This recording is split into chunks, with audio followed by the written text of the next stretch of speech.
Yo, what are you doing right now? We are going to get real about men's issues, who Jesus is, and who we are as men in Christ. We're going to hear Trey, Jeremy, Michael, and Brad break it down. These guys call themselves the Cussin Christians. All right, guys, what is going on? Uber Eats. Yep, that's Uber Eats. Have I ever done? What does that cost? I don't know if I've done Uber. You know what? Have you done Uber He Eats? does Uber Eats all the time.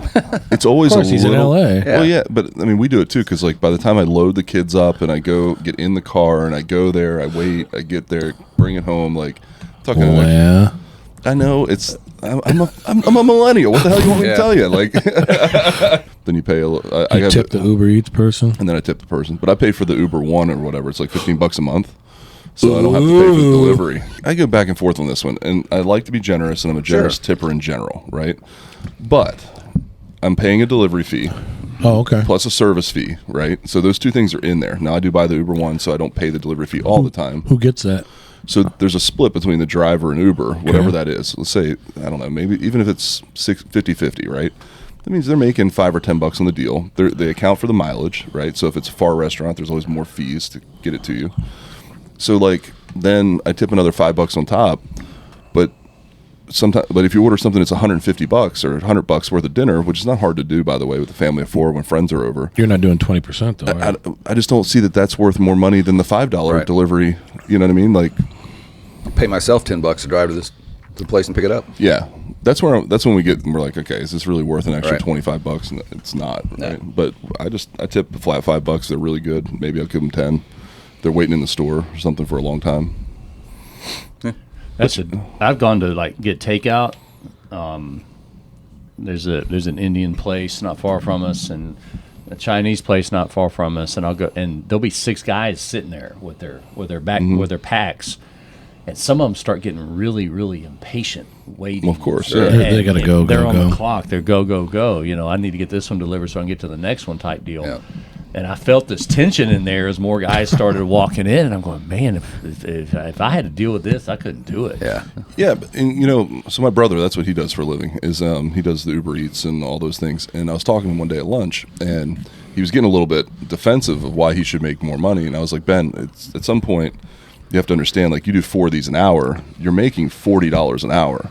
Like, that's a lot of money. Right. I was like, for somebody that's delivering food without a skill, like, it's not a skillful job. And I'm not saying some aren't better than others, they are, but like, Yeah. at some point, that's a lot of money. Well, now, every place you go has got a flip and tip either on the MasterCard. Well, you feel compelled machine. to do I know, it, right? and you're like, Yeah. you didn't do anything. What am I tipping for, Well, dude? you know how tipping started, right? Like why it's an American thing, not like a European Yeah. thing? Because it started in the Depression. So all these waiters are getting laid off from waiting tables where they earned a minimum wage, no tips. And they said, well, I'll work for tips. And that's when the whole tipping thing came about, was in the Depression. Stands for to ensure prompt service, I guess, is what TIP stands for. Well, as soon as they put the service fee in there at any resort I've ever been to, the service goes downhill.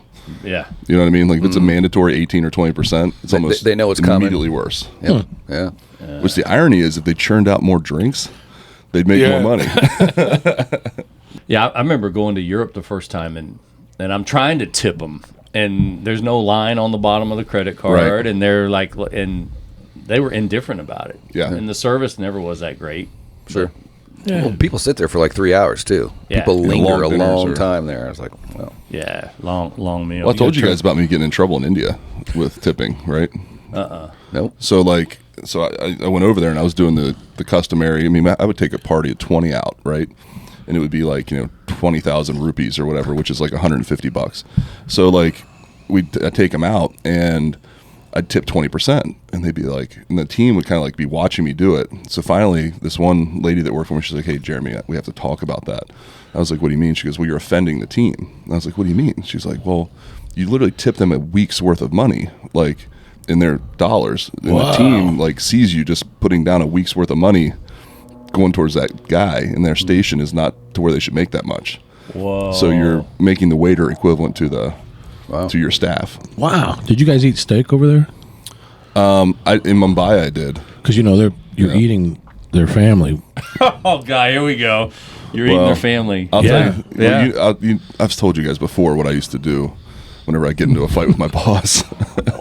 Nope. I'd go out and order a steak dinner on the company. Like that was like the thing. Whenever he was being a prick, I would go out there and like order a whole steak, and I was like, "You're meeting your fucking cousin," you know.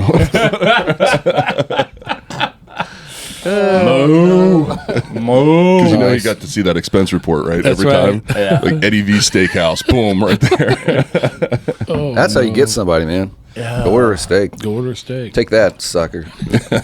Nice. We're watching that show last night on, what was it, Garrett? What's the name of the show? Righteous Gemstones. The Righteous Gemstones. Have y'all seen that? No, it was about that Pentecostal family. did you watch have you been watching it? First 2 episodes, I'm like, this is like the most bizarre thing I've ever seen. I was so conflicted watching that show. I was conflicted because it's so too. blasphemous. It is. And I was like, I don't know, like I can't watch it's it. kind of funny, but at the same time, like I don't know if I'm allowed to laugh right I know. now. I'm like, oh my gosh. I know churches that do that. Did you guys get to the Sunday dinner where they're out to the restaurant yet? Yeah. Yeah, when they walk in like they're rock They walked in Yeah. like they were rock stars in that restaurant, and then they got into a fight or something. And, Oh, yeah. yeah. John Goodman's the patriarch. Yeah, Is what's- is that based on anybody? Like, No, I think it's just a conglomeration of Jimmy Swaggart every Yeah. Yeah, it's all every satire. TV evangelist you could ever Tammy think Faye of. and Jim Bacon. Yeah, it was just a malfunction of. What's the guy from air conditioned 24 karat gold doghouse? Yeah, exactly. the one guy from the baseball show is in it? What's his name? McBride. Who is it? Danny McBride. Danny McBride. Yeah. Yes. Yeah. Yeah. I'd never heard of it, and then I was just mesmerized, and I felt like it was a train wreck, and Well, I had to stop watching it. 'Cause I was just like, I don't know if I'm allowed to. It made my spirit hurt watching it. Exactly. That was my point. It yeah. did. But it's not all undeserved, is it? If they're doing stereotypes of televangelists from the 80s or whatever, Right. Yeah. I mean, there's Yeah. it's tiresome to see that stereotype, but some of that is earned because some of that was real. Oh yeah. Oh, and it still is. Yeah, it is. I mean, it hits home. You're going, oh man. Yeah. Okay, I've seen that. I've heard Sure. someone say that. And look what it's done to our message, or any Christian's message. People won't even listen Right. because You're- of stuff like that. Right. Right. Yeah, that has to be it, and that's just the devil's playground, and that's where he flourishes the most. He's got his merry-go-round and his swing set and his teeter-totter, and what's on a playground today that the kids play on? It's, Not that stainless steel slide that took the skin off the back of your that ass. thing that, No, they're that- plastic now. That thing was like a death trap. Remember when we used to jump yeah. off And that thing? every and time the- there's one kid yeah. that got caught under it, like Yeah, boom! No! Of course, you died, and I saw the meme on social media that I died on the playground last week, and my mom told me to shake it off, get up, and get back Rub out dirt there. on it. But you know what you Rub don't see dirt at on playgrounds now is monkey bars. No, Like they're not at any playground. he broke his arm on a monkey bar at a next door neighbor's house. I think I broke mine on monkey Yeah. bars. Yeah, I broke my elbow. Yeah, yeah. So But Yeah, that was but the- part of growing up. It was like, so how'd you break your arm? Monkey bars. Yeah, Got but me. the 950,000 degree slide, that stainless steel oh thing. man, Holy it crap! raised dude. blisters up on my No, it leg. lifted the skin off your hand. Yeah, I know. What are we talking about today? I forgot. Pride. I don't know. Pride. Pride.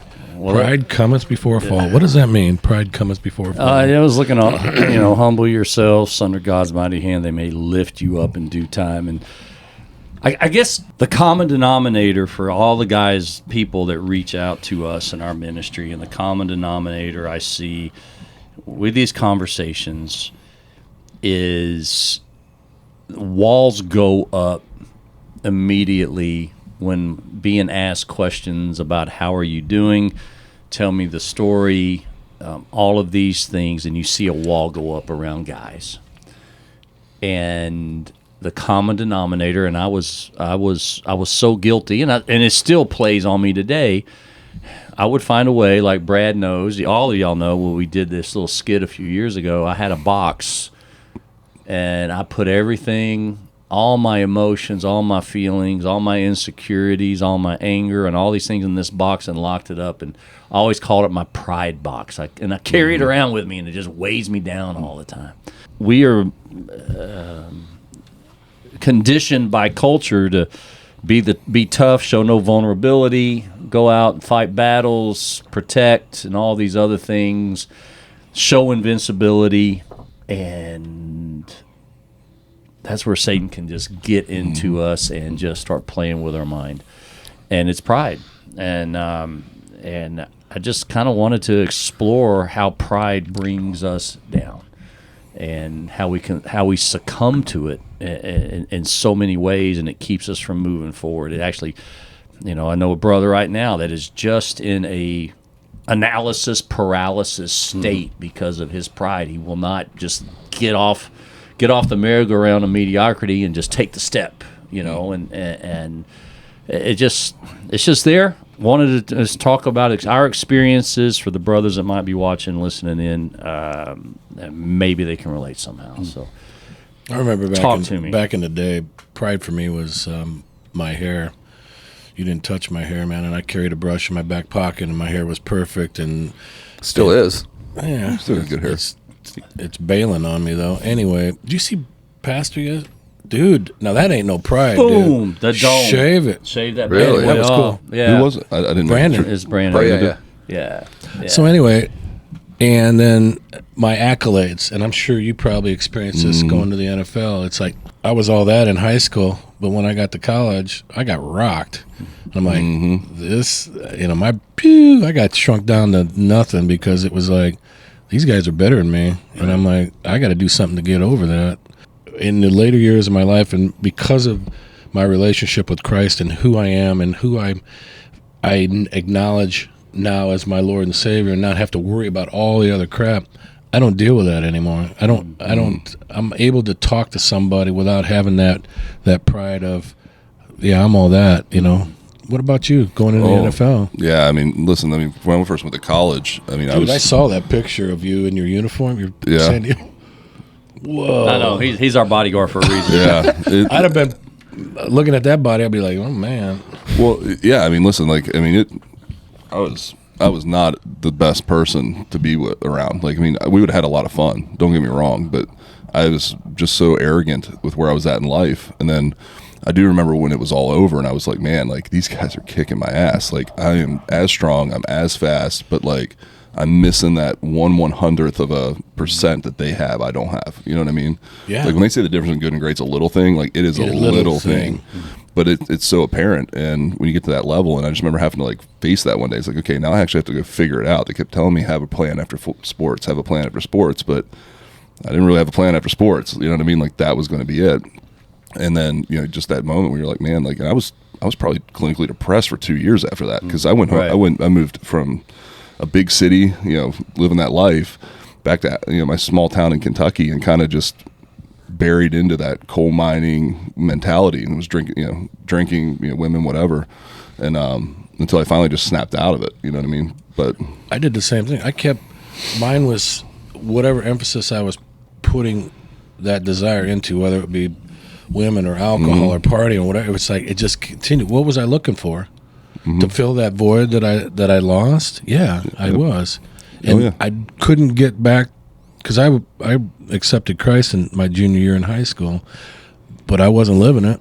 Right, I was avoiding it. Exactly. Because I've probably technically accepted Christ way longer than our journey together, right? But I just avoided it because I didn't want to deal with it, if that makes sense. I wanted that next thing, and that's when I found work, which was then money. So I just kept filling that void with what the next thing I could be great at would be, but never really understood that it was given to me. You know what I mean? And that it was a gift. It was me doing it, if that makes sense. Yeah. But you're taught that as an athlete. Anybody who's been an athlete, your coaches are your biggest fans, right? And they're pumping you up all day long. You can't, even though they might rip you down, they're doing it in a way that actually is giving you this confidence to be so much more arrogant. But you have to go out onto the mound. You have to have that arrogance. You have, or any position, and you have to have that I'm better than you attitude, because that's the only way that sometimes it's going to get you through. Oh yeah, I watch my golf game. If I go out there and I'm feeling it, and I'm like, all right, we're stroking today. You're shooting I'm shooting low 90s, which for me is great, right?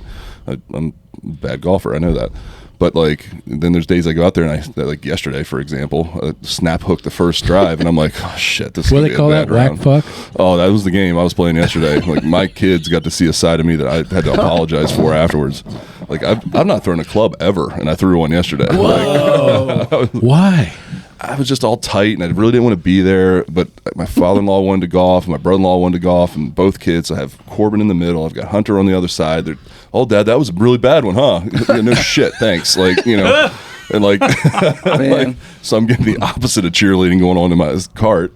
You know, If you spent that But much, think about that. You wanted to be so good at something and you weren't. And pride came in and said, pride comes before fall. Because what did you do?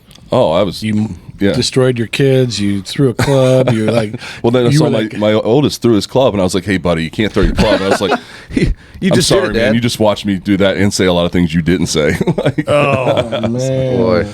yeah, I got myself together after about 3 holes. I was just like, "All right, this is gonna be one of those days." Yeah. Still shot a 45. We went played 9 holes, so All right. didn't hate it. So pride is commonly referred to as the original sin because that's what Satan did when he, you know, that's what got him kicked out of heaven. So I think since we're born into sin, that's probably one of the root things that we deal with is that pride, and I know that's why how he still tries to make us fall. Oh yeah, he wants us to compare ourselves against each other. Right. That's what pride is, right? Is Yep. how can I be right? How can I be better? Yep. You know. Okay, let's go to our looks. Look at Hollywood, man. I was looking at something over the weekend. I'm like, looking at all these old stars and what they look. I'm like, oh, dude.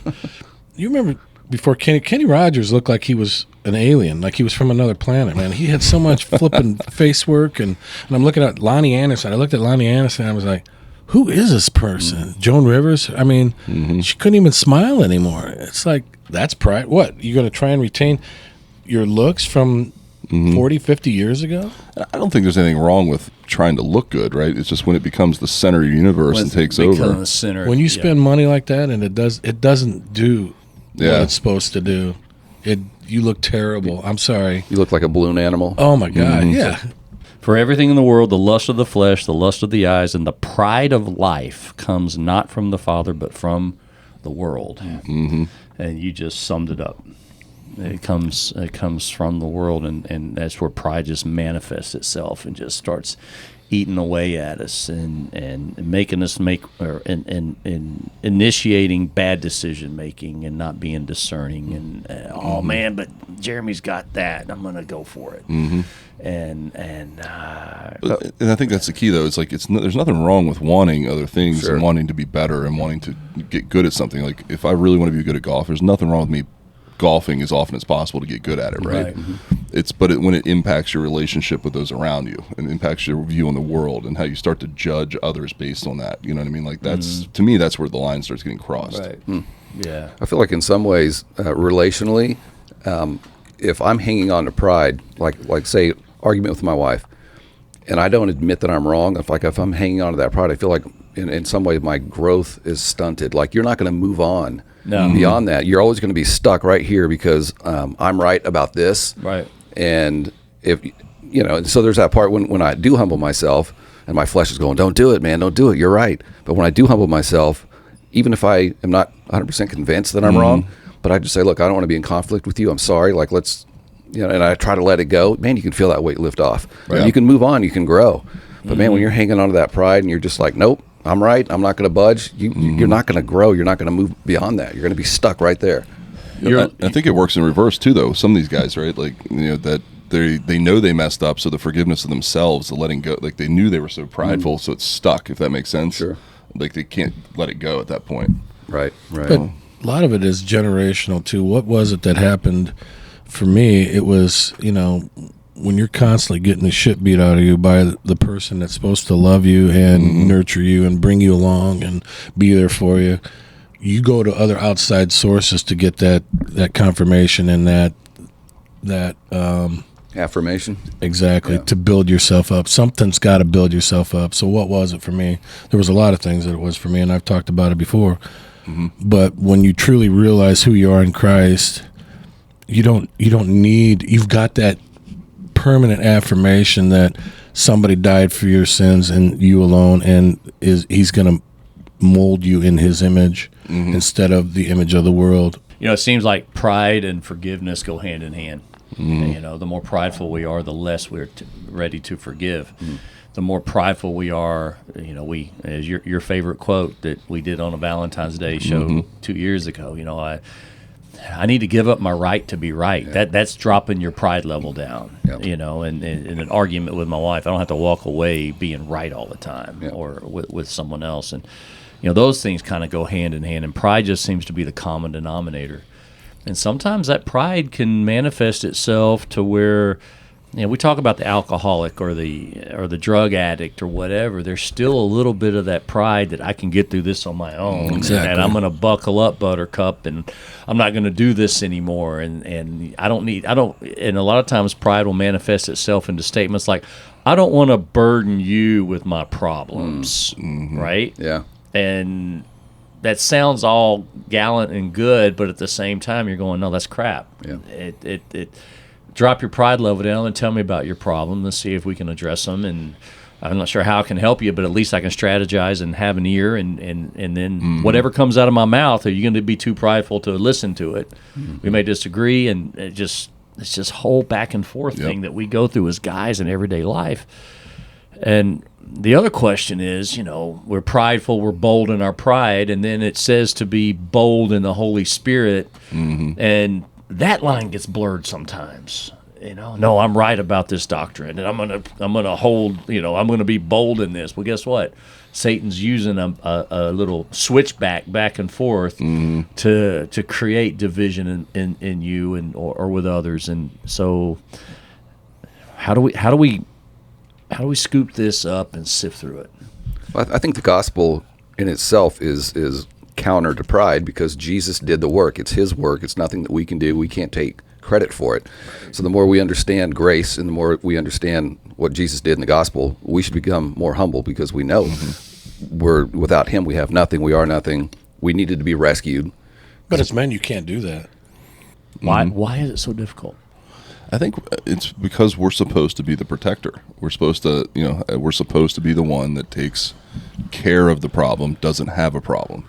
And then society also teaches us that, even though we want to be all woke and this and that, and men need to, have more feelings on, but that's not what we're taught. Like, because the moment a guy steps up to the plate, it's like, oh, well, that's a weak guy. But the moment, you know what I mean? Like, it's all around us. It's everything. Like, when's the last time a woman actually paid for a first date? Like, I mean, you talk about this stuff. Like, there's societal norms that are in place that tell us we're supposed to do these things. And we don't want to let go. I mean, and by the way, you got to have enough money to take her on the date. You got to have enough money to take her to the nicest place. And by the way, like, you can't be, vulnerable. Don't be a little That's weak what I was in gonna this say. conversation, because Vulnerable. the moment you show vulnerability, us as men will go attack that guy, first of all, and the world then does the same back, right? I mean, even when we're messing around with each other and joking and making fun, like, that's some vulnerability that's being exposed typically that one of us is jumping on. You know what I mean? Like, it's just in our blood to do that. And it started way back when, and we've been taught over the years to keep doing it. The key word in that was vulnerability. We can't be vulnerable. And I've learned that I am able to later on in life. And then I don't know if that's age or maturity or what it is, or finding who I am in Christ. I don't know what's caused that, but, I can be vulnerable now. I can be too. Like, it's a total shift of mindset from 4 years ago. Like, even in my wife and I, we get in arguments. Usually I'm just like, all right, whatever, you win. Like, and I just walk away because I just don't need to win anymore. But for me, it comes from a confidence that I have inside of me that everything around me is much less important, if that makes sense. Yeah. Like, so when you think of the world as less important, all of a sudden it's easier to kind of like let the world think what it thinks. Sure. It's kind of like stepping up to the plate. When you know you've got Christ on your side, you've got the confidence. Have you guys started watching the quarterbacks at all? Have you? Yeah, it's good. Dude, Real good. the quickness and you can't be vulnerable in that game. Those guys are gladiators, man. Yep. The way they throw their bodies around, and it's like there's do things not break? no vulnerability there. And when you're playing at that level, I mean, I see guys that flounder. Look at all the guys that after 3 years in the NFL have nothing, and they're resort to drugs or alcohol and they end up dying, because that's their whole identity. Yeah. And when you lose that as men, when we lose our identity in Big some, it's like, what do we go to? Drugs, alcohol, puts us on the streets. And what I love about some of the CETA guys is their vulnerability to say, I need help. CETA's there for me. I can come back. And then to watch their expansion into the relationship with Christ is amazing, and I wish we could bottle that. I wish that was something that you could take a pill and get them to that point instead of having to go through all the crap before that happens. Yeah. I think that's a interesting point. Are you surrounding yourself with yes men, or do you have people in your life that you know would call you out if they see something that's not right? If you're good enough to play in the NFL, you've been babied and favored your entire life. They probably identified by the time you're 10 years old that you're better than everybody else, right? And so all you hear is you're the best thing, you're the greatest, and if you're playing in the NFL, now you're making millions of dollars. Nobody's telling you, hey, dude, you need to check yourself. No, they don't want you to think like that. Yeah, until you get injured or whatever, and then you hit rock bottom. But those guys grow up with yes men all around them. Right. And that goes to his point, and it's a point that maybe we can circle back as we start exploring. Pride goes before destruction, right? When pride comes, then comes disgrace. Pride sets you up for the fall. Sure. You know, and why are we the Nathan that David needed through his pride and what he did through the whole Bathsheba experience of the sins he committed? And we've talked about how he tried to manage that sinful situation on his own, and how his pride just got in the way. Right. You know, he screamed out to God after and brought his pride down in the psalm, but at the same time, you know, as he cried out to God, it took a while. He realized, man, it was here. I was so prideful and tried to manage this. And there's so much scripture, mostly in Proverbs, about where there's strife, there is pride. You know, pride comes, then comes disgrace. Pride goes before destruction. It just, how can we as guys with brothers that we walk with every day be that Nathan and go, you got to be careful right now? What benefit would that have been to you Before your golf game yesterday. Well, yeah, but even like it with the Chargers, or or West Virginia, would you have listened? No. You don't think you would have listened? Not much. You had so many people that were in the corner of go. Right. Yeah. That, I mean, there were people along the way that would have said something here and there, but like, you're just like, all right, well, you're one of the 100. Like, no, I'm good. Like, you know what I mean? Your ultimate goal was to get to the NFL, and you weren't going to do anything. Mine was to get to MLB. Nothing would have gotten in my way. Nope. No. Yeah, it didn't matter. Yeah. What got in my way was I was thinking with the wrong head. Well, that's what I'm saying. Like, Hello. you're not wrong. I mean, that's all part of it too. By the way, Right. It's not even the sex that's the attractive piece. It's the winning, the conquering. Like that, for me, that's what I think of. Like, I can have that girl if I want her. All right, Like, you know what I I've mean? never spoke about this, but I'm going to say it. I didn't sign with. I had a chance to sign with Montreal and Detroit. Okay, I didn't. The pay was like $2,500. Signing bonus was like $1,000. I don't even remember what it was. It was just minuscule. Okay, and I realistically, now that I look back, I don't think I would have made it out of single A ball because of the talent. Yeah. But I went home to be with this particular woman and got engaged. And when she found out that I wasn't going to play Major League Baseball after a few months after engaged, she's like, Bye. see ya. No. Oh man. That'll knock your pride down a notch, won't it? Yeah, and it did. And that just catapulted me into garbage, and I've talked about it on the show, the debt, because I was hanging out with people that were 10, 12 years older than me that were professionals, accountants, lawyers, and I was trying to live that life, and I was racking up thousands and thousands of debt. That was my pride. And my fall was, it came crashing down. Okay, that money had to come from somewhere, and I told you about Bill Webster, who ended up giving me a consolidation loan, and I was able. And then it finally I realized I can't do this, and all my emphasis was on her, baseball, whatever you want. It wasn't on the Lord until I circled back and found my relationship with Christ. That's the only thing that brought me out of the pit. It's humbling. It's humbling when you have that circle back around and you realize the words of the book and what his Spirit does to us, and finally he's going, you're finally listening to me. And it's then the transformation starts happening. Pride still pops up, man. It pops up with me every day. You know, if I'm in a set way and my wife says, what are you going to be doing in an hour? I'm going, holy crap, she's about to ask me to do something, so I'm just going to No. I'm gonna get busy quick. I'm going to get busy real quick, so I don't have to do that. And it pops up all the time, and that's just Satan going, yeah, you don't need to listen to her. No big deal. No, you're right. I think you asked the question, like, what can you do for a man, right? Like, I think one of the things you can do is just give him a hug and be like, hey, man, it's not okay, but it's going to be okay. Yeah. You know what I mean? And that's a great segue into, like, to talk about the Lord, too. Right. Well, I think acknowledging that we do still struggle with it. It's going to be there. Like, I don't think any of us are ever going to be over pride, and it's not going to be a problem anymore. But the word says that God resists the proud but gives grace to the humble. Right. So the more we can practice humbling ourselves, the more he's going to give us grace, and hopefully the easier it'll be for us to humble ourselves when we're in a situation. Yeah.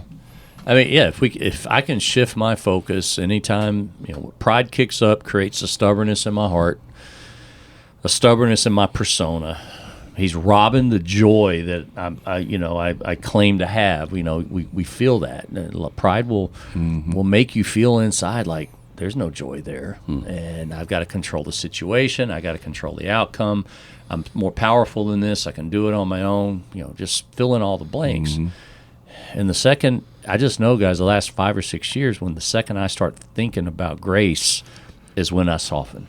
It just starts softening inside of me. The pride does, and I can actually just admit, all right, I screwed up, or the worst words you can tell your wife is, "Honey, you're right."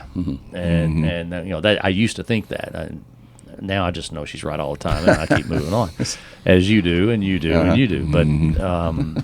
But yeah, it's funny how it changes. Like that, it's such a hard thing to just like. But once you realize it's not that big a deal, to just say it's okay, fine, you're right. Like I ask myself that every argument I get into with somebody, whether it's my wife or not, is like, do I have a need to win, or am I actually fighting for the right thing? Right? Is this worth it? Right. Right.